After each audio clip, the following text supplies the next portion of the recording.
ఈ సంవత్సర కాలం ఆవిడ తనదైన నిత్యకృత్యములు తపస్సు మానలేదండి. ఇది కూడా గుర్తుపెట్టుకోవాల్సిన అవసరం. ఇప్పుడు ఏం చేసిందంటే ఒక కఠినమైన వ్రతాన్ని ఆవిడ స్వీకరించింది. ఈ వ్రతాదికి వివరాలు కొంతమేరకు దేవీ భాగవతాది గ్రంథంలో దొరుకుతాయి. ఆమె అసలు అమ్మవారి అంశ, గాయత్రి స్వరూపం. ఈ విషయం పంచదేవతా తత్వ వివేచన చేసినప్పుడు దేవీ భాగవతంలో చెప్తారు. పంచదేవతలు మనకు తెలిసినదే, గతంలో మనం చెప్పుకున్న దుర్గా, లక్ష్మీ, సరస్వతి, గాయత్రి, రాధ. గాయత్రి యొక్క స్వరూపం ఈవిడ. అశ్వపతి గాయత్రి ఉపాసనా విధానం గురించి దేవీ భాగవతం చెప్తుంది. ఆ గాయత్రి అంశ ఈ తల్లి, అదే మహాతపస్విని. పైగా నిత్యం ఆవిడ చేసే కృత్యముల్లో ఆలయాలకు వెళ్ళడం, అటువంటి హోమాలు చేయించడం, పూజించడం కూడా చెప్పారు.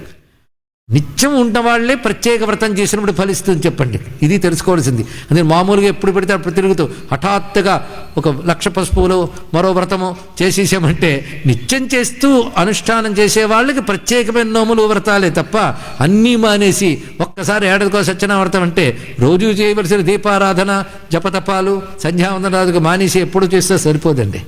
కనుక ముఖ్య నిత్యానుష్ఠానం చెప్తూ ఆ 4 రోజులు ప్రత్యేక వ్రతం పట్టిందిట. అయితే ఏ వ్రతం పట్టినా అత్తమామల అనుమతి కావాలి, భర్త అనుమతి కావాలి.